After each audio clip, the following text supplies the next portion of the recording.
Liberal privilege, victimhood, and what divides us. Among all of the issues confronting Americans in July 2020, the race issue has been pushed to the forefront. Spotify has announced that Michelle Obama is beginning a podcast soon. Might this indicate political designs?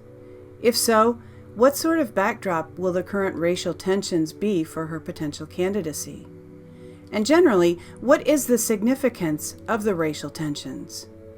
How can they best be understood? In considering the suggestion that white people, quote, do the work, end quote, of understanding racial inequality, Mark Hemingway has written this, quote, "So we get passages like this from a priceless open letter in Portland Monthly, where white people are addressed en masse and told to, quote, consider your performative solidarity officially on notice, end quote. I advise you to check your white guilt and the impulse you may now feel to reach out to the black folks in your life. Do not call your black friend right now. This might be a novel concept, but consume content about the black experience produced by black creatives and thought leaders, not white non-experts on blackness you feel safe with. We all have the same internet, and from it, you have equal access to books, culturally specific contemporary publications, podcasts, and other seemingly endless resources that can be the source of your research." End quote. In that atmosphere, Ken, would you like to introduce us a little more thoroughly to that concept of what we are calling liberal privilege? Sure.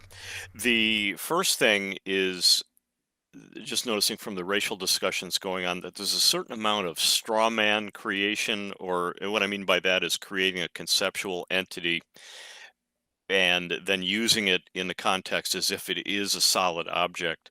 And I wouldn't say in all cases that's being used, but I think it's especially applicable to the Caucasian races, or what you would call white people.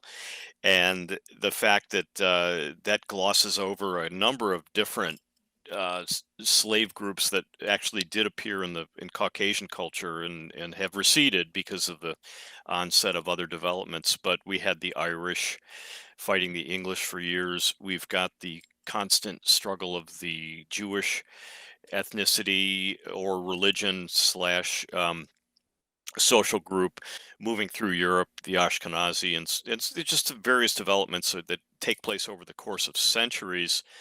So I think that to a certain extent, I can't speak to the African American experience, but definitely the Caucasian experience is quite a bit more complex than is being portrayed in this sort of straw man list of privilege.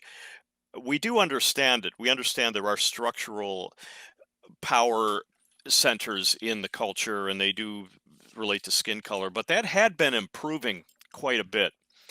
And slowly, especially coming out of the 60s, and I think it was based on personal relationships developing and social networks developing organically.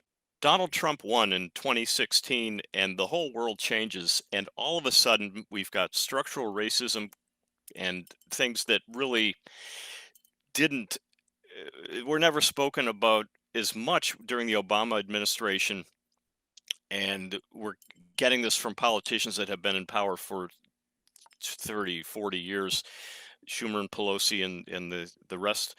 And what I think happened here is Donald Trump captured the centrist, the middle portion.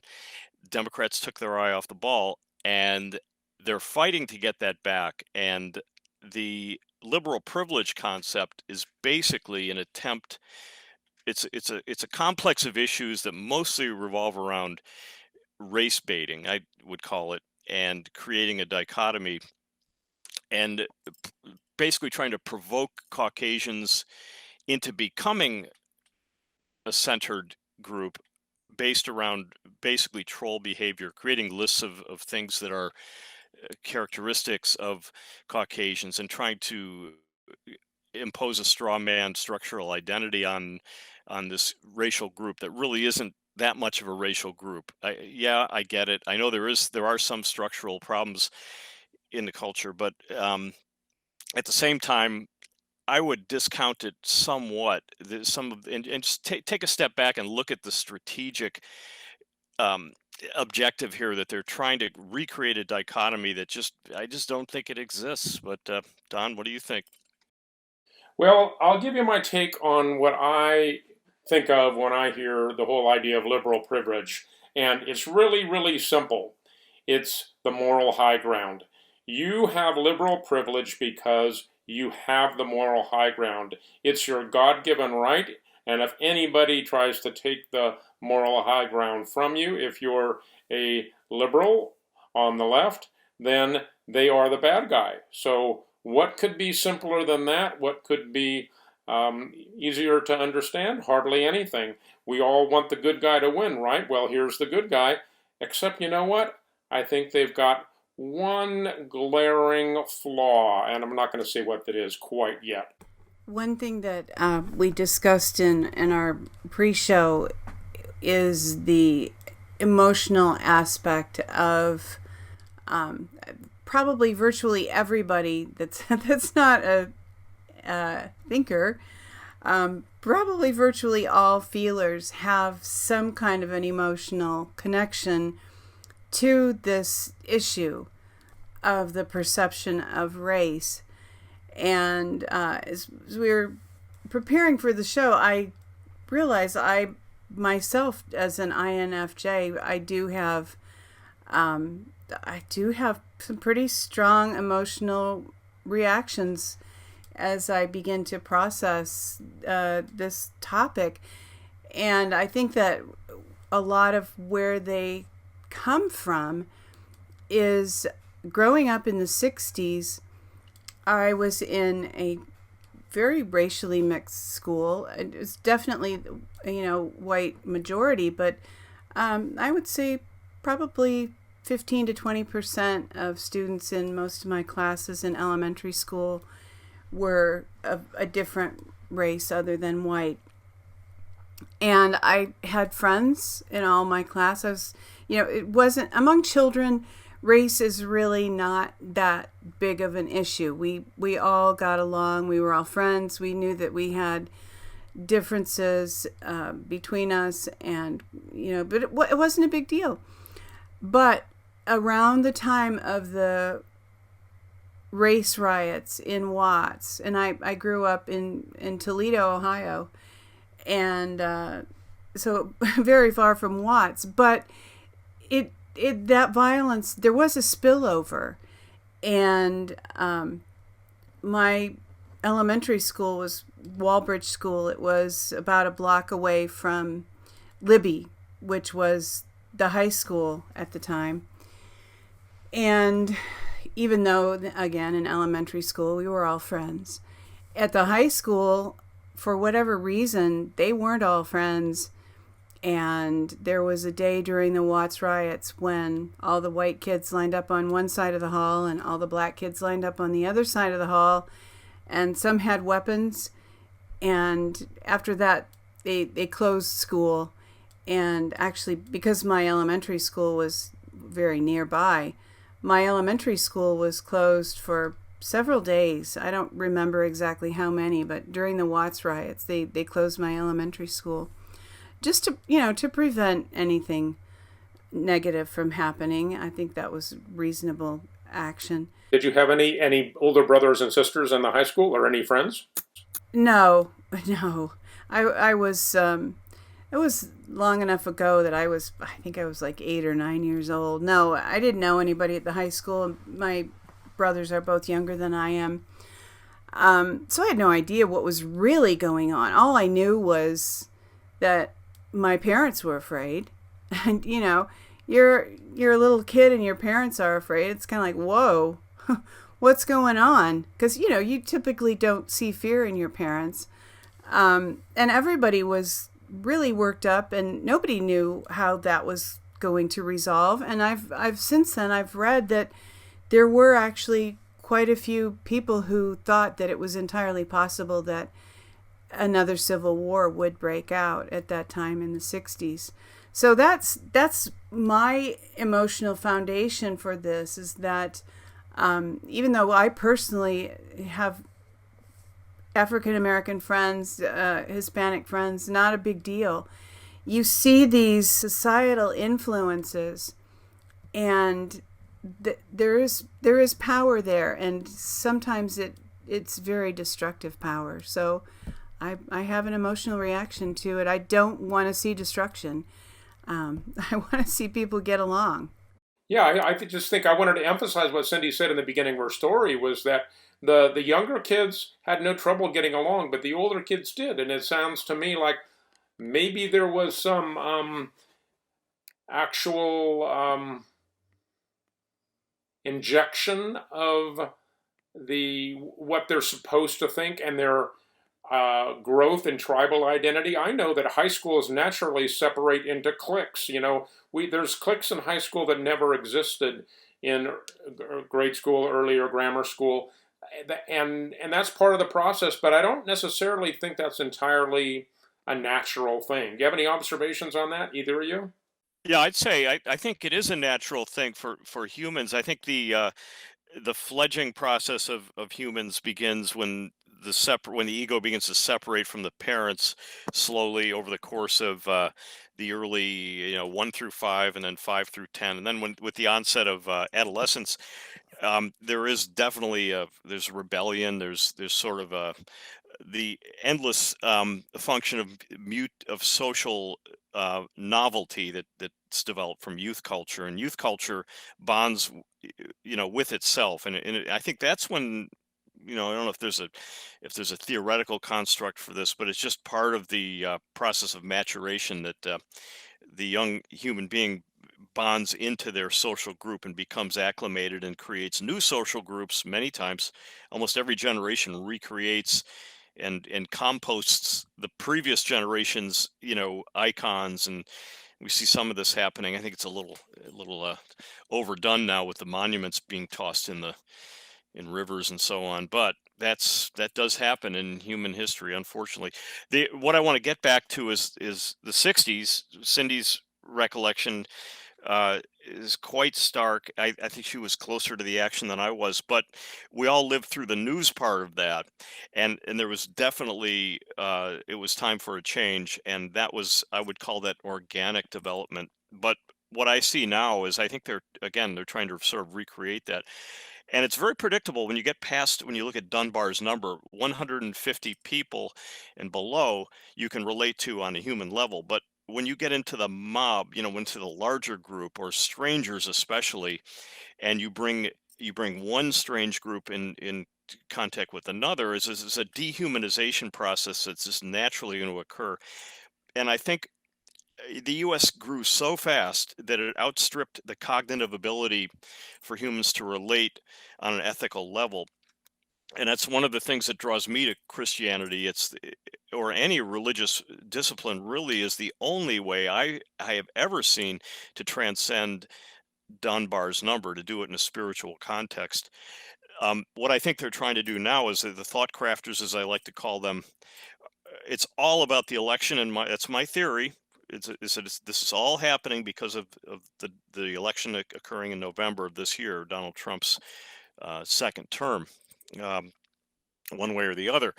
And in order to do that, they're trying to recreate this dichotomous situation, because, like I said before, Donald Trump sees the middle, and they're deathly afraid of that, is losing the middle.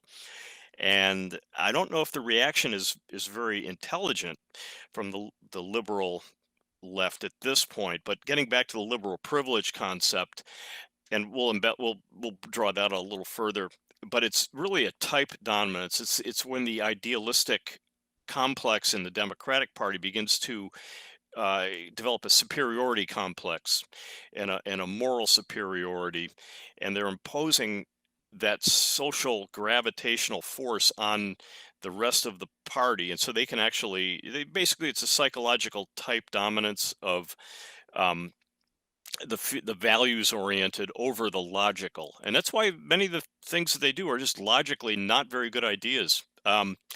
It's from a strategic perspective. Um, they may be in comportment with their values, but values are always, there's an endless array of values. And this is why there's an endless array of conflict vectors that can be harnessed. And I tell you, if I was a thought crafter, I would find the most unsolvable one.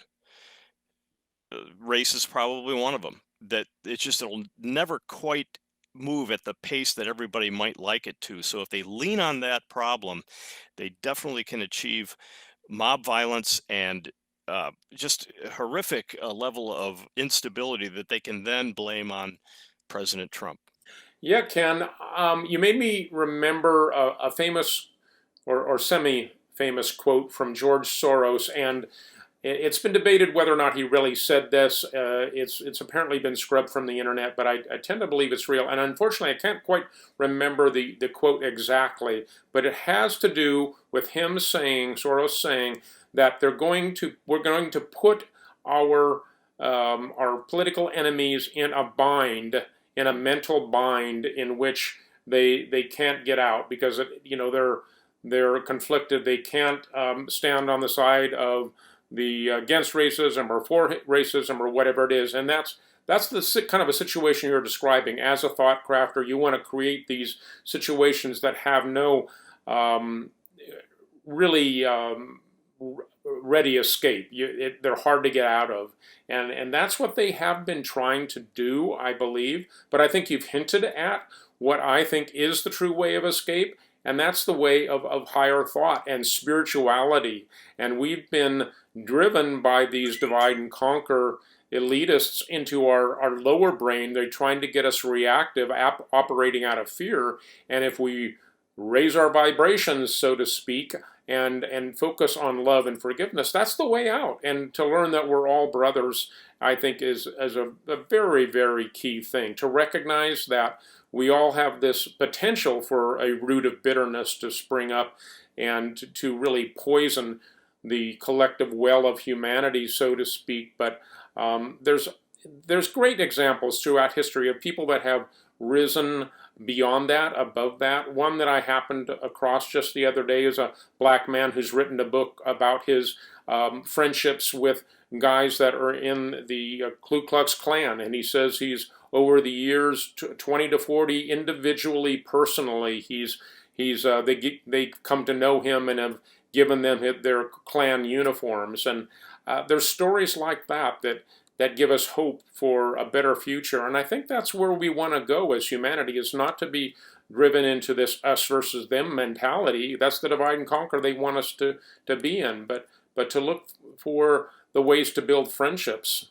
And in the process of change, Ken, you kind of suggested that over the years there have been distinct changes, although very gradual, to what we consider different races, and we could get into the reasons why people have changed, some closer to the equator, some closer to the poles, and that different abilities were more developed because they were better, help people better adapt to their environments. But so now that kind of like that leaves the question, well, are we just stuck where we are as races? And no, I think people continue to change, and one aspect of that is epigenetics, which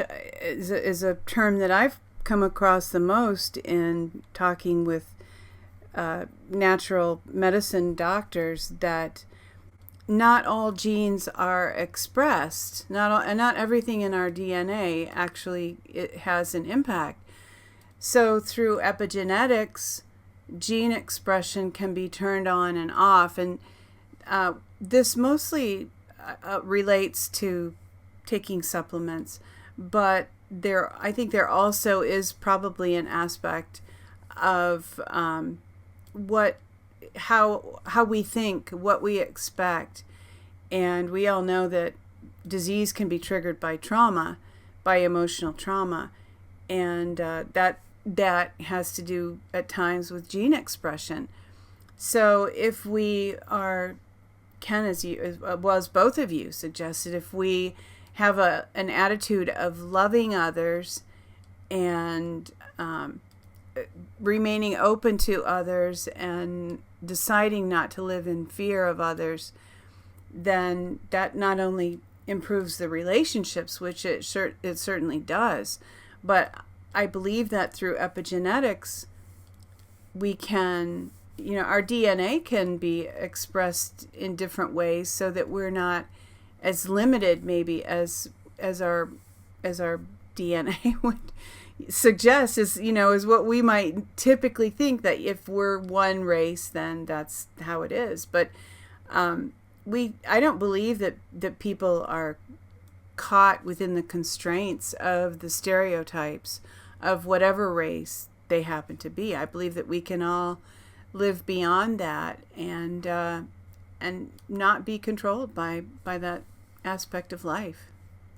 Yeah, Cindy, I think one of the factors in the U.S. is the rapid growth of the United States, or at least the American continent, and the influx of for lack of a better term, immigrants. I mean, everybody's from somewhere else, and the Native Americans, of course, were here before, and they had their migrations and conquered tribal conflict and so on. It did occur before Caucasians arrived, and that's, I think, one of the factors. Each culture, I think, does sort of go through these epigenetic, possibly adaptive responses to the environment as they go through. So the Caucasians were usually a little more nomadic, and they spread across Europe, and there's a whole wave of Celts and Visigoths, and you study these groups, and they're just endless, a variety of different tribal groupings that cross-mingled and intermingled and settled the British Isles, and then here we are in the U.S. And I think it's outstripped the ability of humans to adapt to it. But we look at the symbols, the American symbol of the eagle, a bird of prey, a predator, and then compare that to India, for example, a herd animal, a prey animal, versus a predator, if I got that wrong on the other. So these are archetypes that sort of move through the collective unconscious of social groups as they go through the centuries, and but drilling into the actual concept. I know we addressed this as a lead topic. The liberal privilege concept is kind of a takeoff, a somewhat humorous takeoff on the white privilege straw man, as I contend, based kind of on a combination of junk science and a little bit of decent sociology. They kind of weave together to come to build this straw man. And maybe this liberal privilege is a straw man as well, but the concept that I'd like to advance here is that it's based on Carl Jung's thinking versus feeling dichotomy. And in looking at that, we have the thinker being more the logic, objective, frankness, truth, justice, critique. Not that these things are always right or always wrong. It's just that's people that have that psychological type usually lead with those characteristics, versus the other side of the dichotomy, what Carl Jung called the feeler, which is based on a rationale of values and tactfulness, love, mercy, praise. Everybody has both characteristics. It's just that we're going to lead with one or the other. And what the liberal privilege concept addresses is the whole concept of hate speech is a way of sort of unplugging the harder logical side that may be the retort. So the privileged liberal will advance their psychological type or their psychological orientation as morally superior to all other types, and that could be sensors. Anybody who leads with a sensing or intuitive or whatever, it's all based on values to this group that's achieved dominance. And the dominant group can really sort of craft the psychological type of its members many times. We're social creatures, human beings, and we will bond based on iconic extroverted archetypes that are created. And I think the white privilege archetype is definitely one of them. The negative or anti-Trump archetype, it's constantly embroidered, and media does this almost every night. The mainstream media will keep adding to that and building that vector of focus. So social groups always need that sort of center of a nucleus of gravitational social force to keep it going, and it goes until it can't go anymore, and groups come and go. So I think, personally, I think Donald Trump probably wins this election, and I'd say about a month after that, these things will just sort of go away, like maybe like the virus will. One of the things you mentioned there, Ken, looking forward to the election, made me realize that we don't want to forget to mention that we are aware that President Trump has changed campaign managers. Parscale's out, and I can't remember the new guy's name, is in, and we're looking at some analysis of that. And to the best of my understanding at this point, it does have to do with the changing landscape and the uncertainties that lie ahead. It's hard to plan a campaign when you don't know what the focus is going to be, and all of the pandemic, COVID focus, and the riots, and the looting focus, and the uncertainty in DC that have to do with political corruption, and the Wayfair and sex scandals and all of that. 3 different arenas that are going to require a lot of flexibility in the road ahead, and I think that's probably goes to the explaining what's going on there with the campaign. But I did want to just mention to people that we are keeping an eye on that. Don, Ken mentioned the aspect of the feeler versus the thinker and the impact that has on this issue of racial tension. Is there a dimension of the Enneagram that is relevant to this? Is there an Enneagram type that's more likely to be a part of a group to the degree that they would conform to a certain extent in order to be accepted? Cindy, I think we've actually discussed this in earlier shows when we were talking about group dynamics, but it bears repeating, and that's that there are at least 2 Enneagram types that strongly relate to a group, but in different ways. And I'm thinking of the 6s and the 9s.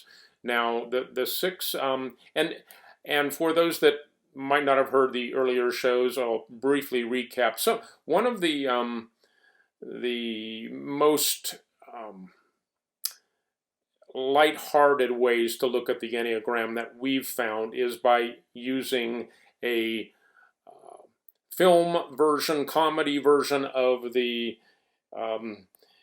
Tales of Ulysses and or Odysseus in the Odyssey, and that is "O Brother, Where Art Thou" from the Coen brothers. And in that comedic adventure, the 6 is the Ku Klux Klan rally. That's where they have this group that is all on, they're totally on groupthink, they're totally oriented to let's identify the outsider and isolate them, and that's the enemy.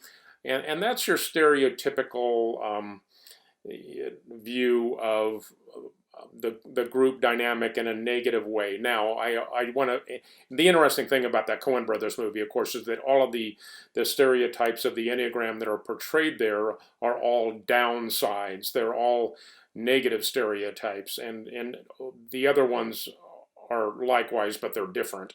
So the other that I want to mention as being that having a group dynamic that's particularly notable is the 9, and that is the dreamy baptism scene in the Coen Brothers movie. That's where you have all these 9s that are just going down to the river to be baptized. And you could also think of that as being the zombie mentality of the group that's kind of isn't sure why they're doing something, but they're all doing it together, and they're doing it because everybody's doing it.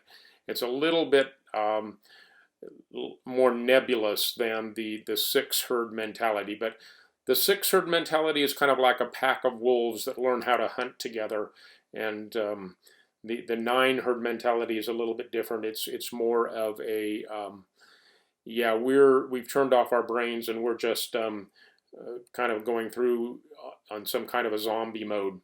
So that's my analysis of the Enneagram as it pertains to group politics, and of course that it feeds into negative stereotypes. So in the mind of somebody who sees white privilege as the enemy, they're going to think that white people are Nazis because they tend to see them as a stereotypical six-ish Nazi stereotype.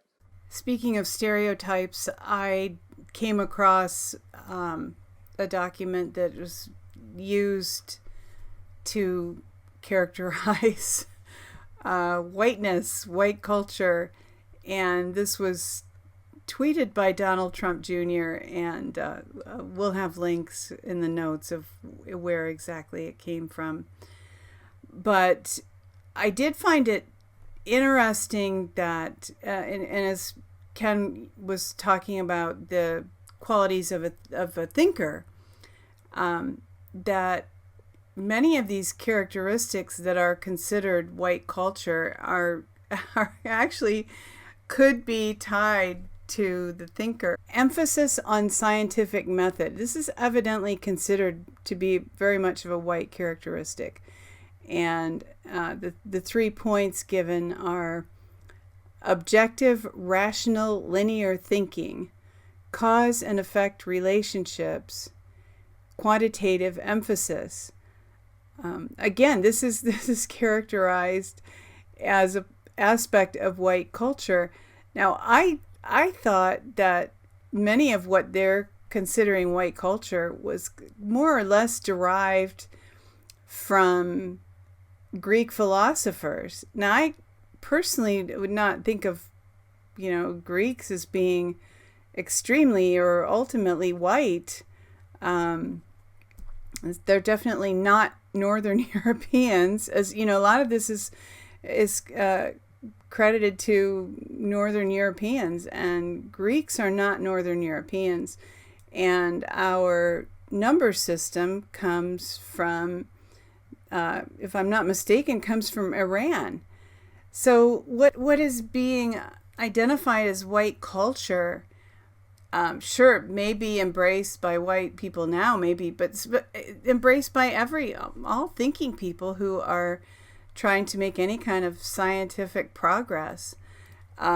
So it's kind of a mystery to me how this has become labeled white culture, when I think, it's scientific method is white culture. What was the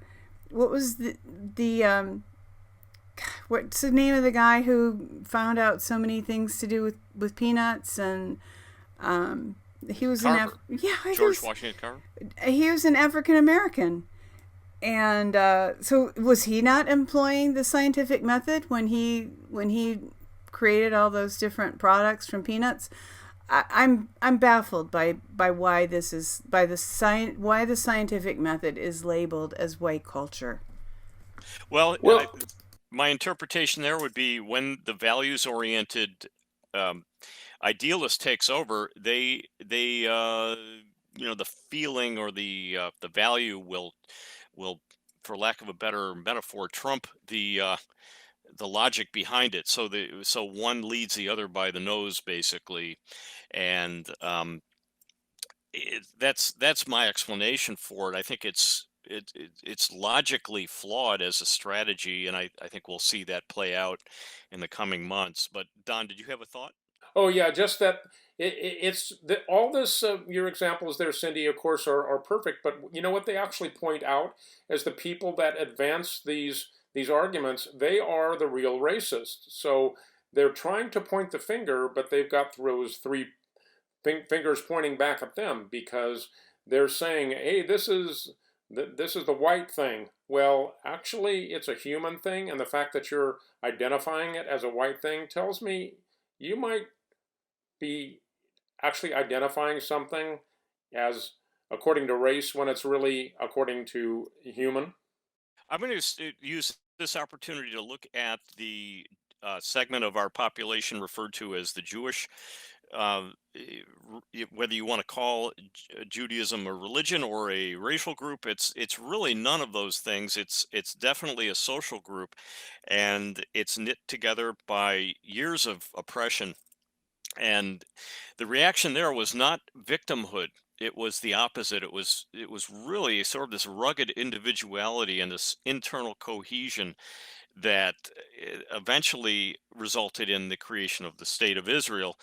And it's really a marvelous thing that you see that difference in reaction. But the point I was going to make is when we lump when they build this white privilege straw man, the Judaism is kind of thrown into that lump. And I think what the thought crafters are missing is they're slicing off a huge part of the electorate, and I think really rubbing the Jewish people the wrong way with this white privilege thing, because of all the subcategories of Caucasians, I think the Jews have suffered the worst. And along with the Irish and some other groups, the Slavic countries literally is derived from the word slave, and that's Southern Europe. And so enslavement and persecution uh, has been a challenge for many of the subgroups in the Caucasian communities. But the interesting thing, the reason I brought that up is there was a defection, or actually the New York Times had ganged up on one of their head editors, and Barry Weiss, and I think she's only 36 years old. But being on the East Coast here, I get a little bit more of a view of this from the social level in my social group, and I know of two journalists who write for newspapers, smaller papers, and one in particular who's I spent some time on Facebook on his channel, and I noticed that he's wavering too. He's sort of losing faith in this Democratic uh, party line with Biden, and he's even talking about he won't can't bring himself to vote for Trump, but he's actually saying that he's not going to vote, maybe. And so I'd keep people keep should keep an eye on this development, because it's a huge block of the Democratic stereotypical Democratic base, and I think it's being challenged at this point.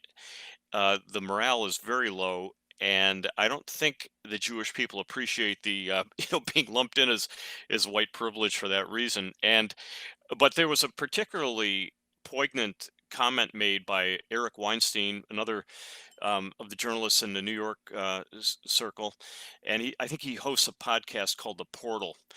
I'm just going to read this one and kick it around, and it's an interesting artifice, and good writers will do this quite a bit, as they'll turn a concept around and look at the other side of it, and try to shine light on the projection that occurs in the mind of some of the people that are accusing uh, of white privilege.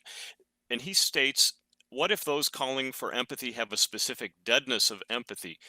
Those calling for justice are the unjust. Those calling privilege are the privileged. Those calling for equality seek to oppress us. Those anti-racists are open racists. The progressives seek regress. And that's Eric Weinstein. Yeah, I think that was quite notable, and I agree with you, Ken, that this is a really significant development, and I think I'll even go beyond what you said, that they've offended a significant block of people. It's what is happening here is something very fundamental to what American has been undercut. And I think the Jewish community is um, probably the nerve center of that, because and this was explained really well in a long piece that I read recently. They called "The Most Beautiful Place on Earth," and the story is about two Jewish guys that go to Switzerland, and that Switzerland is what they're describing as the most beautiful place on earth. But in the old world there in Switzerland, they're making parallels to America, and towards the end of the piece, what the author recognizes is that what has unified Americans throughout their history, which began, the cultural history of America began a couple hundred years before the American Revolution, and the current historical revisionists are trying to say that in this 1619 movement thing, that the beginning of America was really slavery, where in fact the beginning of America was really the Pilgrims. And this author talks about the Pilgrims and the Puritans, and talks about Calvinism, and talks about a lot of things that had to do with Europe being transplanted to America there, and that what drew the Jews to America was the understanding that was deeply embedded in American culture that this was the new exodus to the new promised land, and this was leaving the enslavement of the old world to come into the new world. And that is the narrative that Jews and Christians share. And basically the author comes to the conclusion that if America exists without this narrative as its foundational narrative, then the Jews really don't have a place in America anymore. They might as well be in any other country on the earth. There is nothing special about America as it relates to the Jews, and I would also say as it relates to the Christians, because although we have the Constitution, really the Constitution is a legal document that comes on top of the cultural foundation, which was a belief in the Judeo-Christian ethos and divinity. So there you have it. I think that is actually the answer to what I said in the beginning about I was going to leave the glaring hole in the moral superiority of the liberal leftists, and there it is, that they believe that in their moral superiority they have the high ground, but what they have done is they've said, okay, because we have the moral high ground, government must defend us, and even when we're persecuted. So whatever, going back to the 60s, and whatever group that we want to identify as the undertrodden, downtrodden people, well, the government has to be our defender, or government loses the moral high ground. But you know what? Throughout history, the Jewish people never had that, and Christians actually never had that. They never had the government as being the defender of the persecuted from other areas that had come to America, not to make America their safe place, but to make America a level playing field. And that's what we're in the danger of losing by emphasis on this so-called liberal privilege that we're focusing on today. And it's a really important and scary pivotal moment we're at right here. Yeah, I'd say to wrap up the concept, I would say that I'm going to look at the etiology of the word pathological, and it's kind of a strong term, and it doesn't apply to idealism, balanced idealism. And my favorite would probably be Dr. Martin Luther King, where you see a really good balance between idealism, spirituality, and strategy. The nonviolent strategy was a brilliant strategy. And one of the most balanced people I've ever encountered. I know maybe on the personal level there were some rough edges here and there, but we've all fallen short one way or another. But where I'm going with this is pathological. So it's basically an overvaluing, an extreme overvaluing in the positive way, where you can get so attached to a value that it becomes unbalanced and basically disconnected from logical strategy completely. So you're not able to see your faults, is basically what you're saying. Right. Not only that, but you'll make mistakes as well. But here's where this goes: is it also leads to pathological hatred, because the opposite, again, the opposite of extreme overvaluation would be extreme undervaluation, which I think would apply to, it's probably at the heart of Trump, what we call Trump derangement syndrome, which, that's almost a measurable entity. You can look at it linguistically, you can look at it in the news. I mean, it's right there. And they'll take a story that, they'll take it out of context. There's a whole way, a bunch of ways you can present that and keep that going and basically lead people with neuro-linguistic hypnosis, right down the path of the lower part of the brain. Really, when people get that filled with hatred, they just become, it's almost like you can see a wild animal and coming out of them. That's, wow, where did that come from? And it's really a form of seizure. It's the limbic system taking over, pumping all sorts of stress hormones into the bloodstream and completely disabling the logical higher functioning. And I'm not saying all liberals are guilty of this, but the liberal privilege anchors upon that in the extreme. And the extreme is very evident now. I mean, the riots and there's just some really extreme things that are happening now. And I don't think it's going to work for what we call this. That's why the silent majority is starting to be recognized as an entity. And that, I think, is going to have an effect. And we're still quite a ways away from the election. Ken, if you were a part of the silent majority, would you lie to pollsters?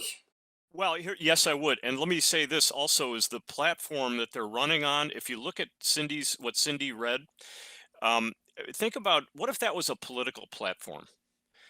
That you have no right to safety. You've got no, basically the Seattle Manifesto. It's a horrible political premise for any race. How can anybody, that's just not going to work.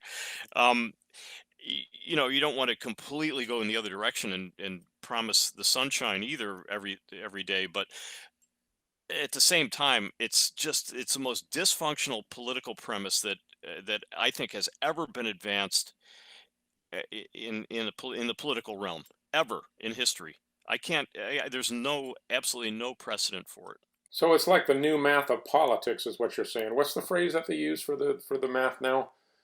Common Core. Common Core, yeah. This is like that white privilege is like the Common Core of politics. When I've been reading these documents about what's considered white privilege was actually what we consider linear thought and being rational. I keep thinking about Common Core and how that handshakes. Common Core I've never understood up till now, looking at some of these documents, what they really are, what really is the goal of Common Core. But it really is to remove these kind of, I don't even like to call them values, but this perspective on life from education. How can we educate children without rational linear thought? Well, we invent Common Core. The idea of building blocks is pretty much central to education. And if you get rid of the very idea of building blocks, education becomes a hodgepodge where you can throw anything in there that you want to. And it becomes basically more propaganda than learning how to think, right? I would say so. I have kind of an amusing story about what I think you would call liberal privilege. We have a family member, and we'll call him Ron. He has a small cigar shop, and it's also a little bit of a music venue in a fairly small town.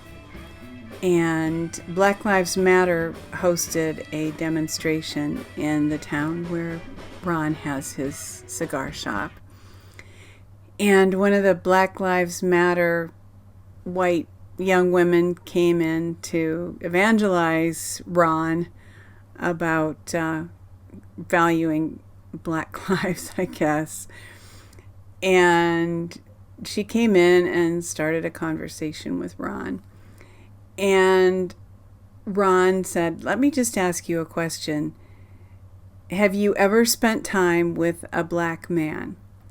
And the girl was, I guess, kind of flabbergasted, didn't really have a good answer, tried to change the subject.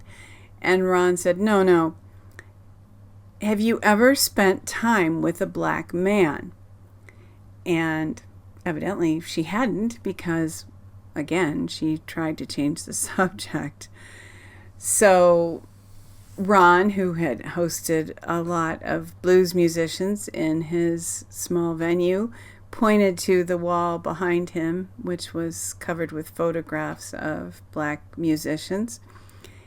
And he said to the young woman, "Do you see these men on the wall here?" And he said, "These men are my friends." And the girl didn't know what to say. And, obviously this issue is changed by Black Lives Matter into something very different from what it really is. The real issue is, can we be friends with one another? Can we have relationships? Can we relate to one another as equals? Ron's answer is yes. Thank you all for joining us for this episode of Poli-Psych Podcast. We hope that you have enjoyed it. If you have, we ask that you please click like, subscribe to us on YouTube, subscribe to us on BitChute, share the link for this video, follow us on Twitter, and if you have a moment, we invite you to visit our website. Once again, thanks for joining us, and until next time, take care.